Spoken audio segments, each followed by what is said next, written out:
Within my first month, I made $20,000. Like I said, my first month, I probably studied for about 3 months. And then when I finally got after it and started putting some action towards what I'd been learning, I'd made $20,000. I was like, okay, well, this is a repeatable process. Mic check. I'm good. Mic check. Mic check. You can read about success all day long, but if you don't put in the work, the mindset, execution, and the hustle behind your vision, it just remains a dream. When everything goes wrong, you have to take all the responsibility.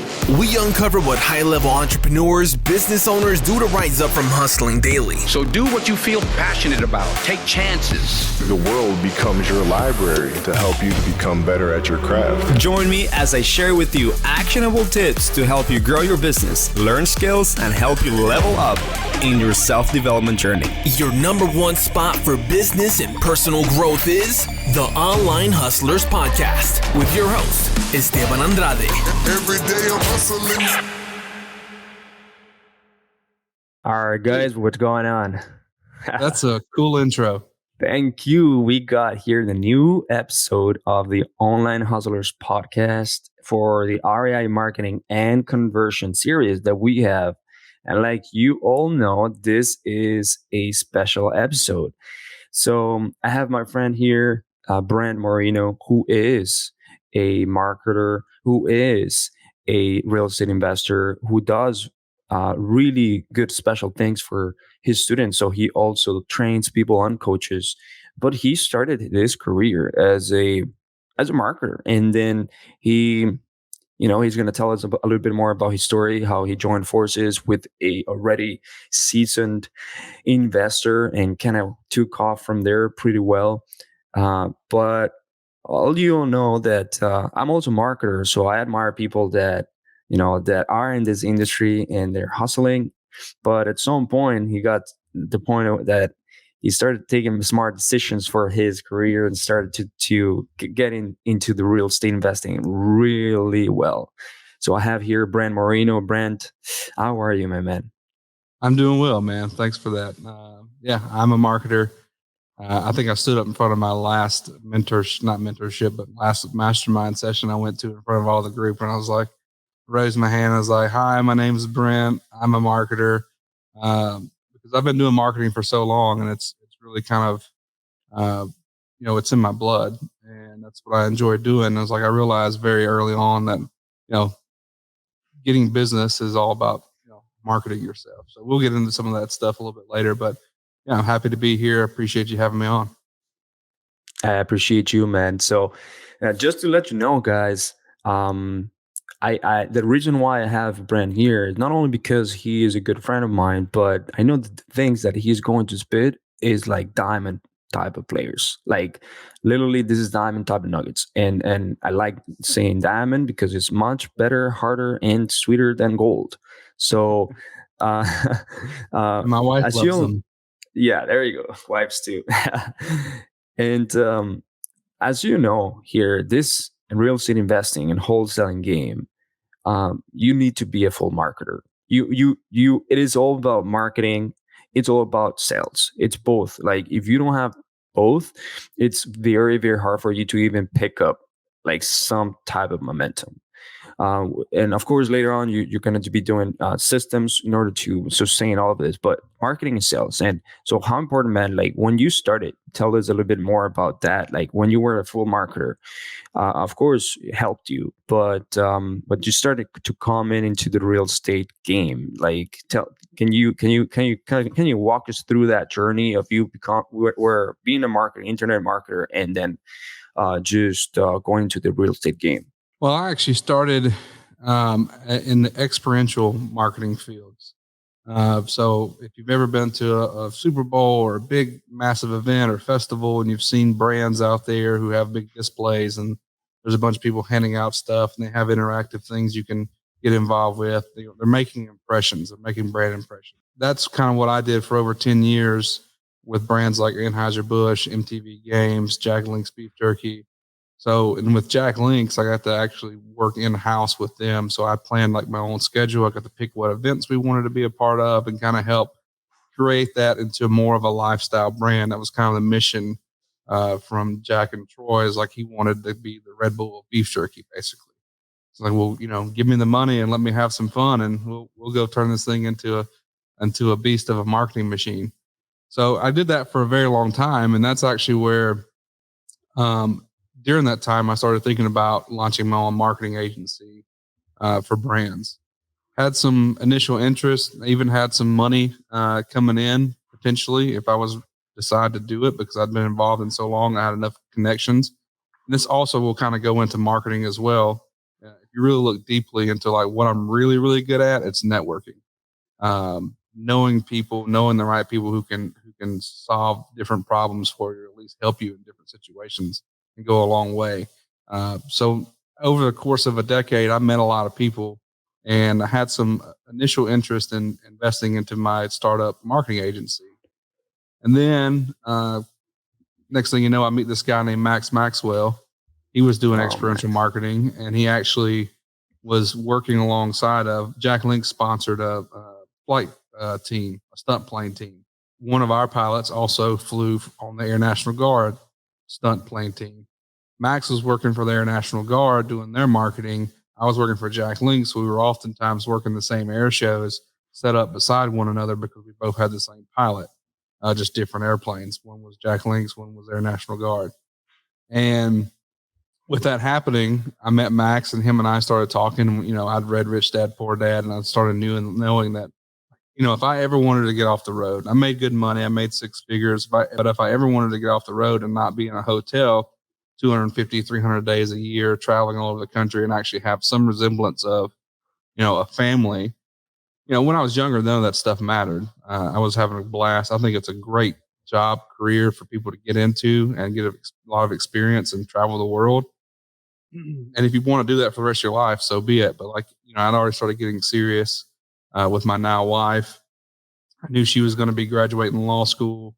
I was like, well, I can figure something out. And just so happened that staying in touch with Max paid off tremendously, because, he went off and started doing his own thing. He started a tech company that eventually kind of went belly up. But I had a lot of faith in it. It actually had to do with the experiential marketing field. It was, something that I thought was a really, really good idea that he implemented, but it ultimately never worked out for him. And that was kind of the last I heard from him for a while. And the next thing I know, he pops up on Instagram. And this is before anybody knew who he was. He was like, I just bought this house for 17 grand. So I called him. I was like, dude, I've got some money. I was like, next time you come across a house like that, like, let me put some money into it. We'll flip it together, or let me buy it, or, I'll pay you something. He goes, dude, I've made $20,000 in the last month, and I didn't even have to put any money into these properties. I was like, what do you mean? He's like, this thing called wholesaling. He's like, next time I was living in South Carolina. He's like, next time you're home, drive up to my office and I'll show you kind of what I've been doing. So I drive up there, and he talks about his little Nissan, or not his Nissan, but his Volkswagen Jetta that he had to, hit a starter and all that stuff on. That's no joke. He was driving around a little beater Volkswagen Jetta and had bandit signs all piled in the back of them. And he showed me his bank account. It's like how he's been making $20,000 every single month for like the last 3 months. And I was like, dude, this is insane. So I start digging into it, and then I immediately call my former business partner in Mississippi, because I knew that we'd met through mutual friends. I knew that him and his family had bought houses for rentals and flipped houses and stuff like that. But I come from middle of nowhere, Mississippi. I didn't realize wholesaling was a thing. I didn't realize any of this stuff was even an opportunity. So when I saw it, it was like finding gold. I was like, nobody else knows about this, even though that wasn't true. It's been a thing for a very long time. But I called him up and I was like, hey, you ever heard of wholesale? And he was like, yeah, I do it all the time. I said, you never said anything to me about it. He's like, yeah, I got tired of dragging my friends along and nobody ever doing anything with it. He's like, go read this book and come back to me with questions. So I went and read that book. It was Flipping Properties, Volume 2. So I think I paid like $4 for it on Amazon. It really wasn't about the book, even though it's got some good, solid, fundamental information in there. It wasn't about the book. It was about whether or not I was going to take the initiative to read the book before he would offer to like help me out a little bit. So between him and Max, kind of having them in my corner, and doing some research and studying and listening to podcasts like this and watching YouTube videos. And I think I bought a couple courses to begin with, like Sean Terrier and stuff like that. I went and within my first month, I made $20,000. Like I said, my first month, I probably studied for about 3 months. And then when I finally got after it and started putting some action towards what I'd been learning, I'd made $20,000. I was like, okay, well, this is a repeatable process.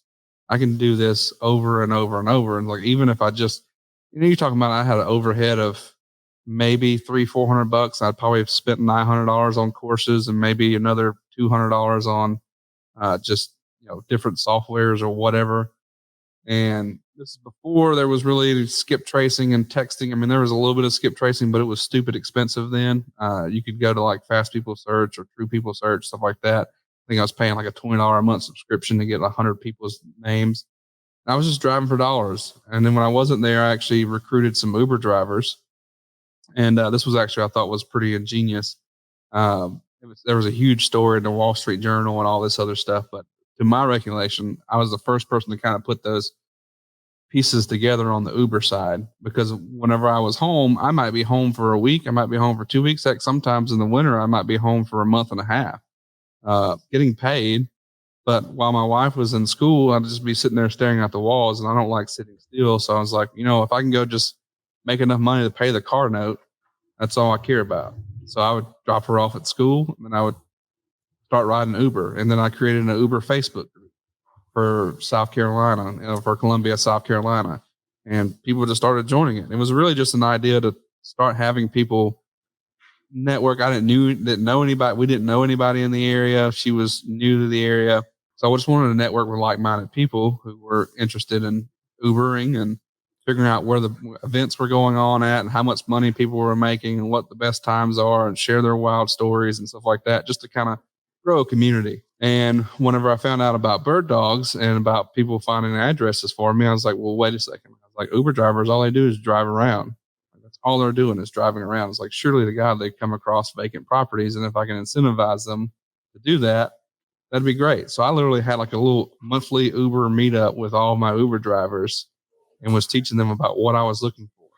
I'd have pizza and sodas and whatever, and they'd go and send me hundreds of properties. And then my first deal came from an Uber driver, and it was the very first house on the list. The very first house on the list. Now, it wasn't the first person I talked to, but it was the very first house on the list. And I ended up making, I think, on my first deal, like $13,000. I paid the Uber driver $1,000, and I was like, all right, this is. And then the next one was one I drove for dollars for, and I found when I was home. And then a couple more came from my Uber drivers, and I was like, man, this is incredible. So then I was telling people about how I was doing Uber driving, recruiting Uber drivers to work for me as bird dogs, and that kind of took off into its own little thing. But that was really the kind of beginning of it all, is that I realized very quickly, I was like, this is repeatable. It's not costing me a ton of money to be in business. Then I eventually went on to expand and go into PPC. At one point in time, I think I was spending about $10,000 a month in PPC in Columbia. Okay, let's go. One second here. This is so cool because look, this is experience that I also got. I also was an Uber driver, right?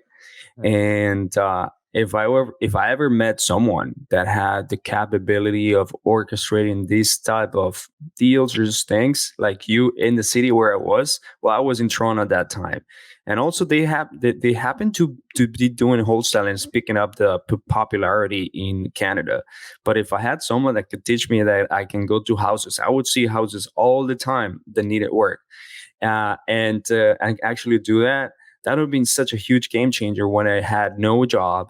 Okay, when I had only relying on Uber, which is an app that will pay me on just transporting people or food. It would have been a total life changing moment for me, but I didn't. But that's because I was not looking the outside the box, kind of like what you were doing, right? But at the same time, man, you started with the OGs, kind of like you had a relationship with the OGs, which is all these people that were kind of like doing the similar thing, like you, right? And that was like, that means that you've been in the game for already for how many years, man? Like it'll be coming up on 4 years now. 4 years. Okay. So I got started probably it's crazy to think about how far Max has come, but like I got started probably about 8 months after Max got started. Oh, wow. Okay. And Max And got so big, so huge fast because he's also a bad it's marketer. it's insane, man. Oh, that's right. He's also came from experiential marketing, right? He came from that background. He spent years and years in that field. It's funny because I had my old business partner helping me, and I had Max helping me, and I went and joined the mastermind. I joined Boardroom with Sean Terry and Kent Clothier or whatever, and that really kind of helped me level up my game. I spent like 15 grand to be in that room. I didn't even really know anything about it. I just knew that I was making money in it, but it was all me. I was like, if I want to, and I knew that there was a deadline at some point that my wife was going to graduate law school, and that we were going to eventually probably either move back home or move wherever her job takes her, because obviously I want her to follow her career. And I've kind of a nomad. I'll live wherever. I've lived all over the country. I don't really care as long as it's not cold. I don't care. So I realized very quickly that, that having them in my corner was very helpful, because I could see the proof, right? There's a lot. I had a lot of skepticism when I got started in this. I had so many friends and relatives and everything else tell me like, well, you're never going to get anywhere with it. All the big players are buying up everything. You won't ever see a good deal. All these different things. Why would you get involved in this? It sounds illegal, all this other stuff. Right. So there was all this noise on the outside. On the inside, in my inner circle, I could see like how much money was changing hands. I'm like, this is life changing. Right. I mean, I made good money doing what I was doing, but I was married to the road. Like, if I want to own my time again, I need to figure out a way out. And I thought the marketing agency was it, but then I saw real estate and I was like, that's it. I just always assumed you needed, a bunch of money to be able to go buy a house, flip it, or keep it for a rental. A lot of people I didn't realize all the possibilities that are out there, because, it's not taught to us. We're taught to think a certain way our whole lives. That's just not the case. And the same thing, like a scarcity mindset, when people used to tell you that no, all these big players are taking over and things like that. Imagine if you had the same scarcity mindset in 2021 when the iBuyers start buying like hard, and the funds, all these hedge funds started buying hard. Like, what would you think? Like, there's no houses, there's going to be no opportunity for you. Why do you think people started, even growing even more in 2021, right? Like it's because they went full in, they went all in, and they didn't get the noise to get to them. Otherwise, yes, Open Door and OfferPad or Zillow could crush you. And that's 2021. People buying, hedge funds are buying like crazy on top dollar, right? But it's good, man, that you had that. And one thing that I noticed that you said is you were supporting your wife on her law career. And I want to get to that later on here, because I think it's really important, really cool. Also, I saw her, she opened a new business, a business. You both opened a business not long ago, right? Yeah. I mean, we both, she had started a title company. So she started her law office in Mississippi, and we'll kind of get into that. Like, she had an interview with her dream job and it didn't go as well. And we actually went to Atlanta the other day, and she's like, you know what? I'm so glad I didn't end up here working 80 hours a week for somebody else and, never getting to enjoy my time. She's like, thank you for believing in me, because we moved back to Mississippi. No one would give her a job.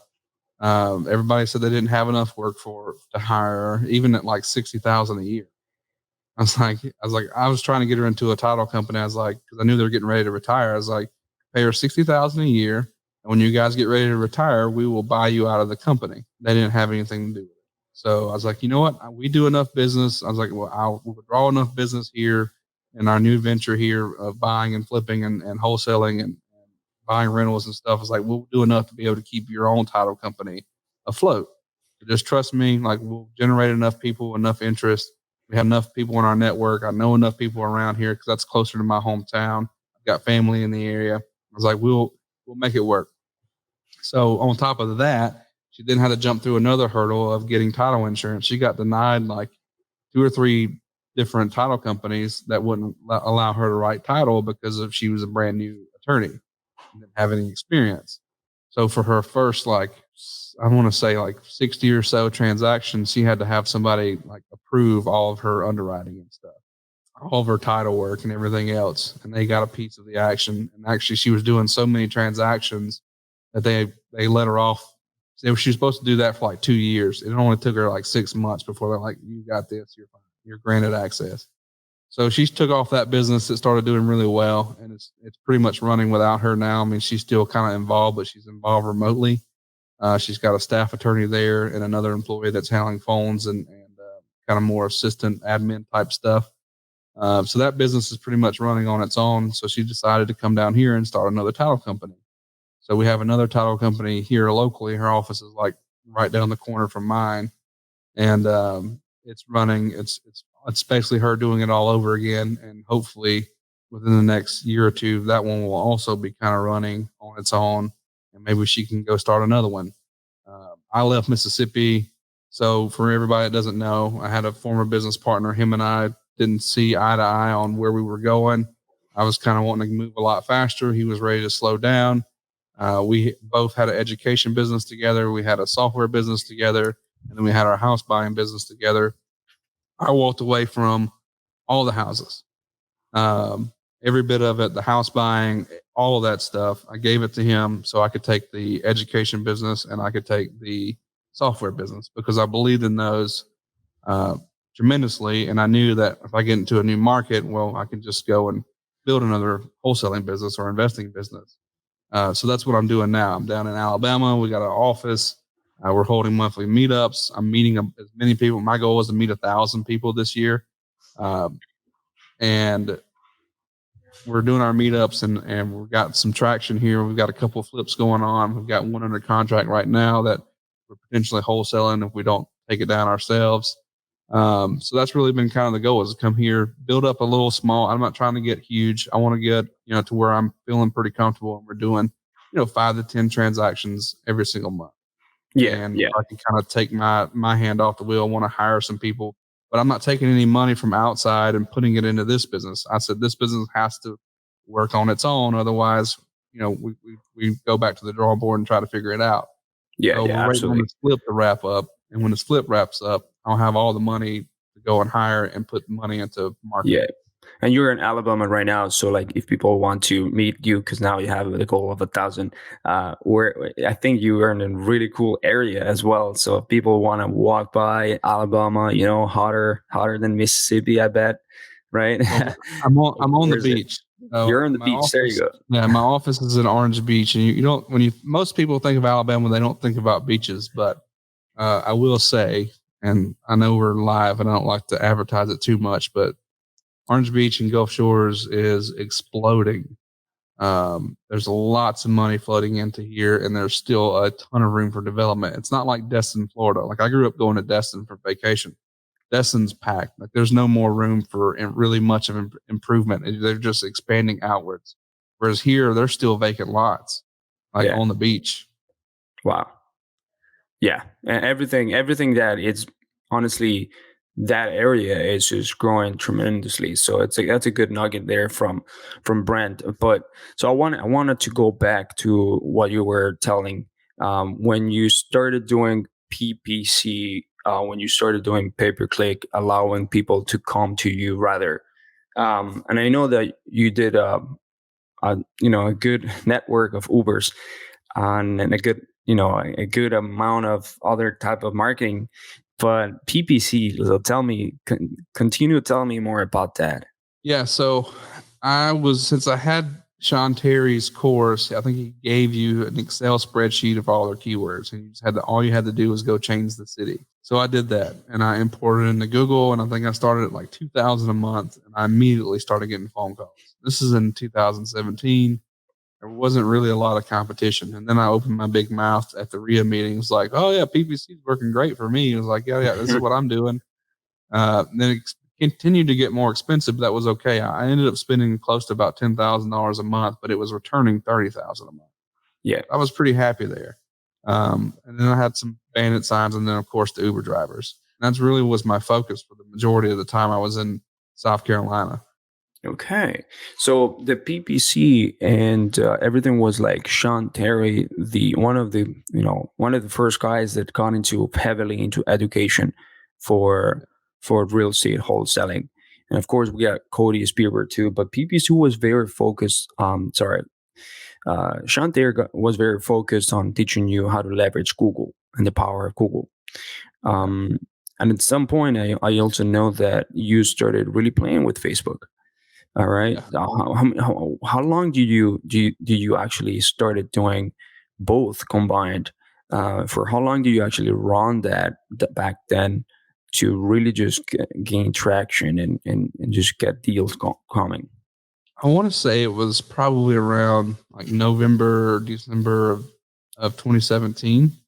Um, PPC was already working well for me, and I knew Facebook would be a good opportunity to probably get in front of a lot of people. And I went and took a Dan Henry course. For those of you who don't know who Dan Henry is, he's a very well-known marketer, digital marketer. Now, he started a course called Facebook Ads for Entrepreneurs. And what he was doing was teaching people how to create marketing agencies that sell Facebook ads to companies, right? So you go in and say, okay, I'll charge you $1,000 a month to be your ad agency, and I'll run ads on Facebook for you. This is what we're going to do, and all this stuff. Fantastic course. I think I paid like $2,000 for that thing. It's a fantastic course, but I wasn't buying it to create my own marketing agency. I bought it because I wanted to learn Facebook ads for my business. So I started learning Facebook ads back then, started putting it into place, and man, it just started clicking. Boom, boom, boom. I was getting leads for under 25, under $30, like good, solid leads, not trash leads, like quality leads for $30. I was like, man, this is gold. This is a gold mine. So I put together what I was working at some point in time, like back in the day. I was like, all right, I'm going to teach what I'm doing in my Facebook ads, and we'll just see if anybody has any interest in it. I put together a little course that kind of modeled a lot of what Dan Henry was teaching, actually modeled almost everything Dan Henry was teaching, except it was specifically for real estate investors. So I was teaching what I had learned from him, but I had applied in my business and niched it down to real estate investors. And I put it out there. I think I sold it for like $400 for quite a while. And that made me some good money. And that's when I started realizing, I was like, hey man, there's a lot of people who want some information like this. And then when I ended up moving to Mississippi, Adam and I partnered, and I saw what Max did. And that's really kind of circle back a little bit. In 2017, when Max was kind of getting started with his YouTube videos, some of his first videos was from that conference that Sean Terry put on. Since I was a boardroom member, I got to bring them out as like guests. So I brought them out as guests to that event as like a thank you for guys helping me. And he was doing his YouTube stuff, and he started it. I think he literally had just started his Facebook pet group and all that other stuff. And I was like, I want to do that as well. But I went back to South Carolina, and Adam went back to Mississippi, and Max kept doing videos, and I just kept doing real estate. And I kept seeing him just more and more and more and more and grow. So when I got to Mississippi, I told my old partner, Adam, I was like, look, we're going to do a weekly live Q&A, and we're going to start a Facebook group, and we're just going to see where it goes. It's like, I have no intentions other than I think me, Max, and Adam, and all talked at one point in time that we wanted to put an event together at some point in time in our careers. Like we wanted to have an event. Yeah. What's this Facebook group that you actually have? Well, it's Wholesale Hackers now. Wholesale Hackers. All right, perfect. So if people were to try to find this Facebook group right here, where you're dropping hacks on wholesale and everything, it's Wholesale Hackers in Facebook. Yeah, is that right? And I kind of hate that name, honestly, because I do so much more than wholesaling now. But the hacking part kind of makes sense in the sense of like not everything's a wholesale. I can show you other ways to hack a lead. I don't know. Maybe I call it lead hacker. I don't know what we're going to call it, but like everyone's kind of turned off with the wholesale thing. Yeah. Like I moved it over from real estate roundup to Wholesale Hackers. Like, is this not a real estate investing group anymore? Is this only wholesaling? I was like, no, it's not just wholesaling. Yeah, it's not just wholesaling. So you're gonna what do you focus on? What did you start focusing on and building for that with that Facebook group? Man, we just kind of wanted to put it out there and see if anybody had any interest in just hearing what we had to say. And as an end result, what happened was that people came to know us as like, hey, if you have a deal in Mississippi, send it to those guys. And it got to where even still to this day, I still get messages in my inbox almost every day with somebody sending me an opportunity.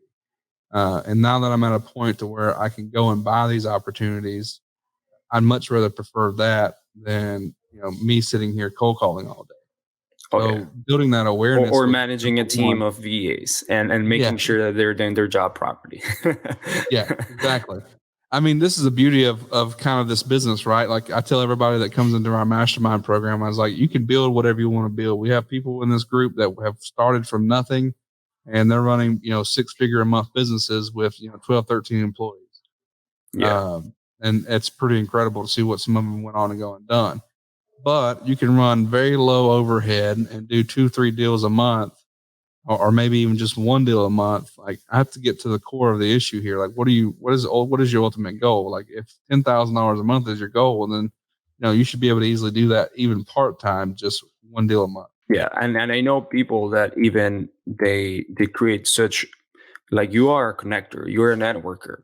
I know people that they create such a good network, either inside a mastermind or either inside a mentorship, that they create these JV opportunities where those people are considered the go-to people that are going to help you dispo or even acquire property, a potential deal that is there.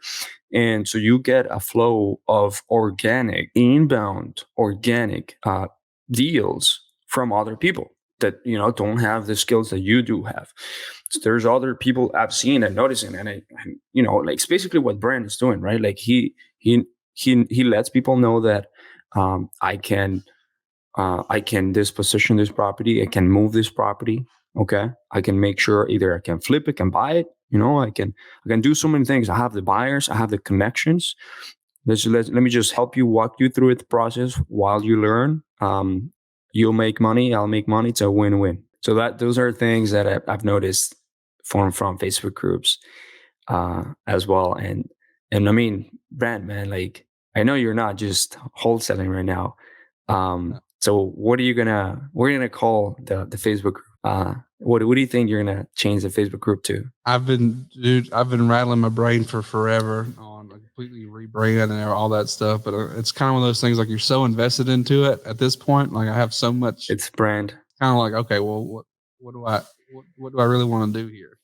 I think I'll probably keep it the same for a good while, just because it's still got traction and it's still relevant. The group, like I've noticed, Facebook in itself is getting weirder and weirder by the day. It's getting less appealing to me, where it was at one point in time, like the way I connected with everyone. I think their algorithms just really kind of killed things. Because if you're not like very consistent, I mean, like every single day, and like, and to be completely honest, like I'm just such a kind of introverted in the background kind of guy. I'm not the spotlight kind of guy. That I just hate trying to make sure that like I'm in your face every single day. You'll never see me like selling stuff. I don't have any ads. I've never done any ads for any of our masterminds or anything like that, or any of our events. It's just not who I am as a person. Like you either find me organically or you don't. And that's kind of where I'm getting into my real estate business. Like I am cold calling still. I will go door knocking. I will do some text and we'll do some mail, but I'm not doing a ton of it. I'd much rather you find me, whether that through PPC, whether it be through Facebook or a referral. And I really believe that the future of marketing is going to have to be permission based. If anybody's familiar with Seth Godin, go read Permission Based Marketing. It was written back in, I don't know, it's forever ago when he wrote it, but it was more so to do with, getting permission via email with the CAN Spam Act. But all of marketing is going to get to be that way, right? I mean, you think about the biggest commodity in the world right now. It's not oil. It's not gold. It's not that. It's data. Yeah. Right. And at some point in time, we have to look at our personal data as private property. Now, granted, we sign terms and conditions that allow these companies to go and buy and sell and our data day in and day out and make money off of us. But to be better advertisers, I think we should really focus on what's important. And what's important is the people that we, as an advertiser, the people we're trying to attract to our brand or to our business. Yeah. How would you go about making sure that your business becomes more compliant over time and also more it actually fits the way that everything is evolving? Ask for permission. and you can incentivize permission. There's different ways, and I'm not going to go too deeply into it. That's a whole nother rabbit hole, but I've been a huge proponent here. Probably about the last year, I've been really diving into like alternative marketing methods. And that's kind of one of the things I've been specializing in. Like I did a underground authority challenge a while back to where like, hey, here's how you can build authority in your local market without really any money using free resources online. Right? We have all these tools in front of us, but if we don't know how to use them correctly, or we're not using them correctly, and we're not being consistent, then it's not going to work. Right? I got known because I showed up consistently every single month or every single week on a weekly Q&A podcast inside of a Facebook group that no one really knew about, but it just slowly grew to over 8,000 people. I know that's not huge in the grand scheme of things, but I don't accept probably 20% of the people that come into that group or request to join the group. If you don't answer the questions, you don't get in the group. You mess up one time, you're booted. Like you know the rules. Here's the rules. Abide by them. So I keep the group very, very clean from spam and all that other crap. And that's almost like a full-time job in itself. But that's where people know me from. That's where a lot of the leads have come from. It's because I've just shown up every single week doing a Q&A, providing value. People know that I'm in Mississippi. So if you got a Mississippi deal, I'll buy it or I'll flip it, or I got a buyer that can help you, right? If it's a good deal, or I can tell you if it's a good deal or not. Same going for Alabama. So I'm basically repeating that steps. But what I did in the Underground Authority Challenge is I taught people how to build their circle of influence and scale it and become top of mind awareness marketers. Because really in the grand scheme of things, research has shown that like 70% of people go with who they know or go with somebody that was referred to them. Right. And I treat it like you need to become in your business, no matter what your business is, you need to become the mechanic. Right. Do you know mechanic, Esteban? Oh, so. So. All right. Like everybody knows a mechanic, right? Whether how well they know them, like just about everybody knows a mechanic. Yeah. And I don't use a car. That's why. What's that? I don't use cars anymore. Oh, okay. Well, there you go. But, I just use that as kind of like a reference. Like everybody knows a mechanic. How do you become that person? Well, the only way you can become that person is by being top of mind. It's no different than I asked you, like, hey, name a soda. Right. And a soda, Coke, Pepsi. Yeah, exactly. Coca-Cola, Pepsi, right? How did they get there? They spent billions of dollars impressioning you for hundreds of years or however long it's been, spending money on marketing to get that way. We're just trying to focus on my area. How do I become the guy that buys houses in my area? Well, I need to tell as many people what I do, how I can help them, and how they can help me. Right? That's all it really boils down to. And that is scalable if you know how to use and leverage the technology that we have in front of us today. So like every month, I send a newsletter to what I call my circle of influence. Every person that I meet, I try to get their email address so I can add them to my circle of influence newsletter every single month. And I talk about what's going on in my business, what's going on in my personal life, what we're working on charity wise. What can I help you on with? Do you have any kind of, raffles? Is your kids selling Girl Scout cookies? Like whatever, like let me know how I can help you and your family. Right. And I'd leave that at every single bottom of every email. And that's gotten me deals. That's gotten me deals from realtors. It's gotten me deals from referrals. Like, all it cost me is an email and a little bit of time to go collect those and enough. And all I did was use Facebook to reach out to these people. Hey, I've just thought about you the other day. I haven't heard from you in a while. How have you been? They're going to tell you everything about what's going on with them. Where are you working at these days? And then typically they're going to, at some point in time, they're going to, because the nice thing to do is like, what have you been up to? And that's when I go into, well, I flip houses now, kind of like on HGTV, but I haven't figured out how to do it in 30 minutes yet. All right. Get a little laugh out of them. It's like, well, look, hey, here's the deal. It's like, I'm trying to make it a point to let more people know about who I am, what I do, how I can help them, and how they can help me. Here's how you can help me. I'm looking for XYZ problems. I'm looking for houses that are going into foreclosure. I'm looking for houses that are run down and vacant that may be in your neighborhood. If you know of anybody that's facing these situations, if you put me in contact with somebody who's looking to sell their home and I'm able to buy it, I will give you $1,000. If you send me an address to a house that appears to be vacant or run down and I'm able to buy it, I will pay you $500. Right now, I have to be a little bit more careful now because I'm a realtor. I can't offer that, but my business partner is not a realtor, so he can offer that. Right. So that's kind of how I do that, is make sure that everyone knows who I am, what I do, and how I can help them, and how they can help me. And that is by far the most crucial piece that I feel like a lot of people are missing, and they're not documenting their journey. Documenting your journey is by far, whether you want to get into education or not, I think at some point in time, most good marketers see the opportunity to get an education, at least the ones that want to help people grow their business and build something special. That's more powerful to me than buying a house. Seeing somebody go from never doing a deal to making their first 6 figures is an incredibly rewarding feeling. And that's why we do what we do on the education side. But it's a lot of fun. All of it's been fun. That's amazing. What would you say those are the channels that you should be leveraging, or people should be leveraging to do exactly that? What you just said, Facebook, man. I mean, even though Facebook. I've been kind of down on Facebook lately, but like it's still relevant, right? Documenting your journey, even if it's just, you don't have to get on camera, you don't have to do podcasts, you don't have to be doing videos, right? You could be driving, going on an appointment, and after you get done the appointment, take a picture of the outside of the house and share your story, right? Just talk about what you're doing. Some of our students have come through our mastermind program doing an incredible job of this. And I was talking to G down in Louisiana. I think the last time I talked to him, he'd gotten over $60,000 in referrals in 1 month. Right.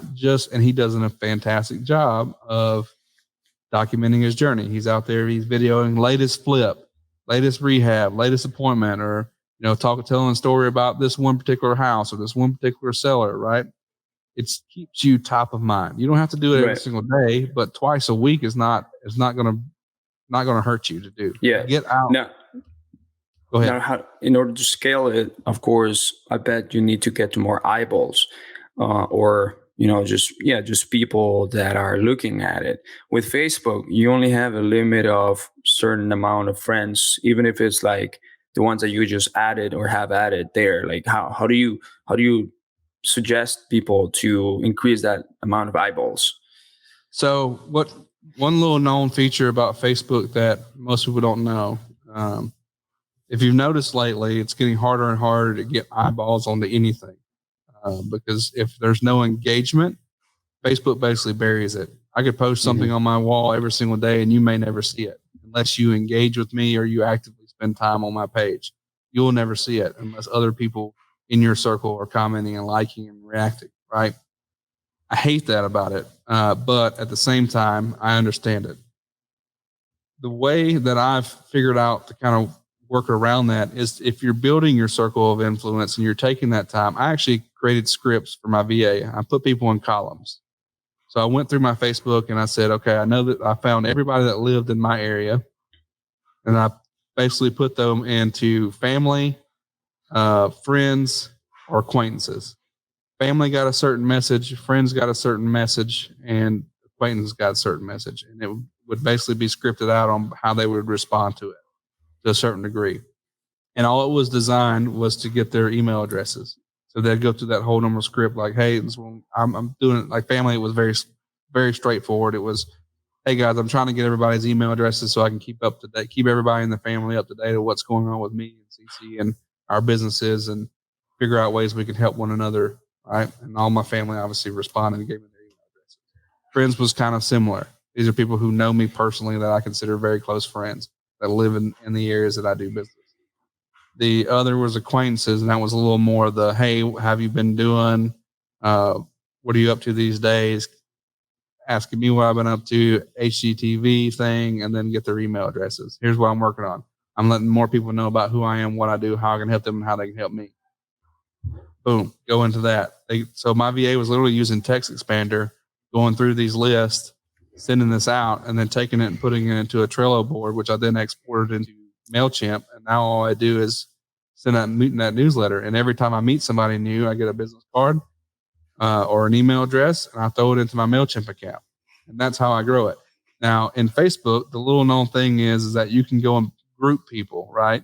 So I can create a group of circle of influence. So anytime I make a post that I want specifically those people to see, the chances of them seeing it because I'm only showing to them goes up significantly versus if I just posted it on my wall. Super, super good tip, man. And are you able to do that with the current Facebook features that it has, or how do you do that?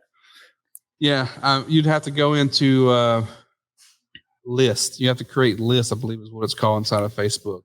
So you create a custom list on your friends list. I think if you go to your profile, you go to your friends, you think there should be an option right there where you can see. I have to actually run through it and see it, but I was working on an app that would do all that for you. However, I'm pulled in too many directions. It works to a certain extent, but it breaks more often than not. So I was like, it's on the back burner. I'll get around to it later. The thing is about, developing a software, man. That's what it happens. The whole bugs and development, troubleshooting, all of that, man. I understand you. Yeah. Customer support, all that stuff. I was like, it's still there. I mean, I'm sitting here looking at it. It's a Chrome extension. I'm like, it's still there and it still works. It's just, do I want to open it up to the public yet? I don't feel satisfied with it. And for me to release something, I need to feel like it's jam up. And right now, it's not one of those things I want to sink all my energy into. But eventually, at some point in time, I'll finish it up and make it available. But what it does is, you can basically say, okay, I want to see all my friends who live in Phoenix, Arizona, who are also in this investing group. If they're in the similar group and they're on my friends list, it will show me all my friends, or just show me all my friends. If something as simple as show me all my friends in Phoenix is not easy to do if you don't live in Phoenix on Facebook. For some reason or another, they don't make that very easy to do. So I can filter by birthday. I can filter by likes, so like pages they like. If we like similar pages. Groups that they're in, as long as we're in similar groups, and cities they live in and cities they claim to be born in. So I can create like a custom audience, and then it'll group them all together. I click a button, and I create the list, and it automatically creates that custom list for me inside of Facebook. So whenever I go to make a post and say I want to do like Phoenix car collectors, and I have like all my friends that are in this car group, and they all live in Phoenix, I can group those people individually, so where only those people are seeing that post, because it's only relevant to them. Yeah. Is there a way that you can also utilize this bots kind of like mini chat in order to kind of like push this type of notifications and newsletters inside of Facebook to people just having its own separate CRM? Kind of like, but it comes from your page, not from your profile. It's possible. That's kind of the beauty of a lot of this is like, man, if you can think it, you can really create it. Which is how much time, energy, and money do you want to put into it? But that's right. I mean, the circle of influence has been my biggest push lately. It's like everyone needs to be growing their circle of influence to build authority and documenting their processes in documenting their journey in the process. Right? It's not hard to tell your story. Yeah, and here's the thing: be the face. Here's one my opinion, and I want to hear your opinion. We are in the acquisitions kind of like loophole. Because it's paid acquisitions. Like we're paying for acquisitions. If you stop cold calling, leads are not coming in. And yeah, you will have probably follow-ups and reactivations that you can do from your past leads, but new leads, new appointments start coming in. If you stopped your Facebook ads, same thing. If you stop your Google PPC, basically your business is now starting to go into the downhill death. So we've always been in that acquisitions kind of like loophole, like trying to always acquire, and like it's a never ending game. But like, what if what Brent is saying, that there is a way that you do things that stay for a really long time? Like, what if there's ways for whatever you do right now, it will make sure it stays. And if you stop doing it, it still stays even for further months. Of course, you have to build it out. But what if there's those things that actually stay there for a long period of time? I'm pretty sure if Coca-Cola stops doing advertising or stops doing the branding, they're still going to stay for like at least 15 more years. Oh, yeah. So it's the same thing. Doing things that you make you stay there, like on top of mine, right? And I guess we know that, of course, people that do that, or corporations, or wholesalers, or just flippers that do that, is people like Zillow, for example. That's a big example. Like, people will know what Zillow is, right? Yeah. Because they've done things that make them stay. So I think it's the same concept that Brent is doing, but for your local market, for your local thing, for your real estate investing business.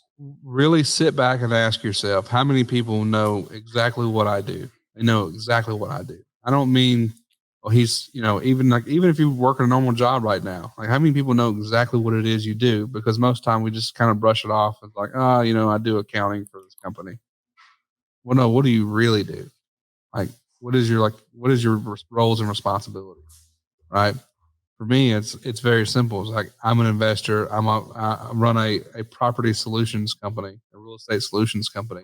And what I mean by that is, like, we provide solutions for people who are facing difficult situations or looking to sell their house quickly for fast cash. Right. Very simple. If they're looking for retail, it's probably not going to be for me. Although now that I'm a realtor, I can list it. So that's kind of usually the route that I go. Right now, And there's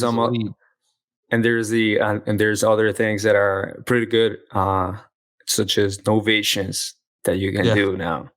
But novation, that keeps getting brought up every day. I keep seeing it like every day popping up. Yeah. I just keep telling people, like, don't get shiny objects. It's like, stay with the task at hand. Yeah. Stay focused. Right. It'll pay off longer. Trust me. I'm the world's worst at shiny object syndrome and not listening to my own self sometimes. But stay away from a lot of the shiny objects. Novations are incredible. And it can add some revenue to your business. But if you're just trying to figure out this thing and you're just trying to get more consistent, stick with what you know and grow that instead of going, I'm going to go try this, I'm going to go try that. Everything works as long as you do, but you have to be consistent at it. It's no different than wanting a 6-pack of abs and be fit. Like, just be consistently eat healthy and consistently work out, and you'll get there. Yeah. So you're getting your license from bad diet, the fad diet. It's never going to work out. That's right. Always stick with something at the beginning. It's not going to work if you go everywhere. So so you're actually doing the license. You're getting your license, and so I have my license. I'm a licensed realtor now. Nice. I went with EXP for a lot of different reasons, mainly because they start you off at 80-20. You cap at 16,000, and they put that 16,000 into stock options once you hit a certain status, so you don't really lose any money. They're the fastest growing brokerage in the world right now. Their incentives to recruit other agents is incredible. I feel like at some point in time, eventually everyone in wholesaling is going to have to be licensed. It's just the nature of the beast. It's coming, whether we like it or not. So at least might as well go ahead and get it out of the way. It doesn't hurt me anything other than the fact that I have to disclose. And that doesn't scare me. I'm a licensed realtor, but I'm not here to list your house. I'm here to potentially buy it. That's right. That's awesome. So, man, if people were to actually find you somewhere, contact you, get a hold of you, just to really make sure that they understand how we can leverage all these things, and really become a better marketer, become a better connector of people, become a better networker, and leverage that in your business. How can people reach out to you? I'm pretty active on Facebook. I usually try to get back to everyone that messages me and responds. Now, it may be a day or two. I do get a lot of messages, but I do typically go in and respond to every single person. If you're coming to me with a bunch of questions, I would suggest putting them in the Wholesale Hackers group, because there's a lot of fantastic people in that group. Jumping on our live Q&As every Wednesday that we do, also a fantastic chance. A lot of times there's only 12 or 13 people on those calls, and it's usually only 2 or 3 people who are really asking questions. So there's no question too dumb. Like, jump in there. We're happy to help. That's the reason I give an hour of my week every single week away, is because I want to help people, and it doesn't cost anything to be in that group whatsoever. So Wholesale Hackers group would be the best way to get in touch with me. The other thing is that I did want to mention is that I talked about it kind of briefly. The software business that I have is Deal Bell, and that is by far, I don't know if you've had the chance to use it or not, but I have to get you an account. It's I'm very, very pleased with it. When I mentioned that I had another software that I just haven't released, like, I'm very, very pleased with Deal Bell. the amount of data that it gives you back for 10 cents a record, you're not going to find anywhere else. And I'm pretty confident in that because I went and tested about 20 different data providers, not data companies that are selling data companies, but I went and tested the actual providers, the major providers. And I'm very pleased with what we're getting. If we get enough users, we can get it down to 8 cents, maybe even 6 cents. And that's kind of the whole goal. Is like, I wanted to build this community of people that would use the software, use the system, and it not really cost them anything on data anymore, because it's been a race to the bottom since I got started. So I figured I might as well take it there first and just charge a monthly subscription that will ultimately pay for itself as long as you're skip tracing people.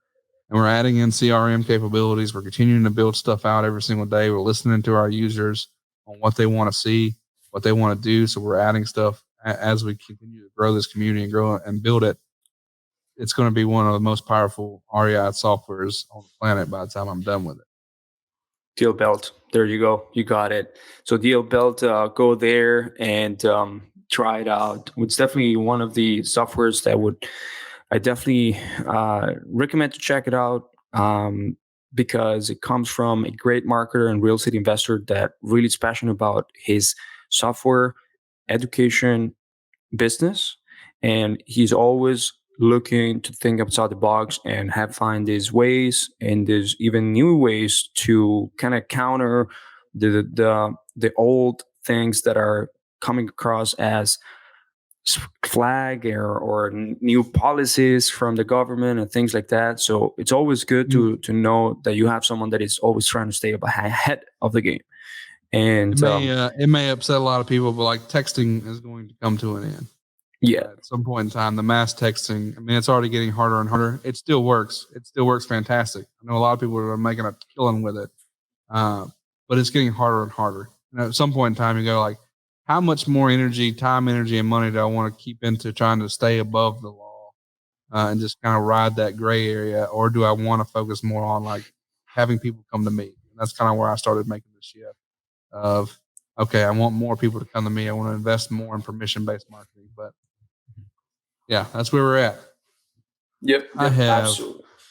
just looked up at the time. I do have, speaking of Deal Bell, I have my Deal Bell call going on. There you go. Should be on, waiting on me. So, all right. So it's been a pleasure.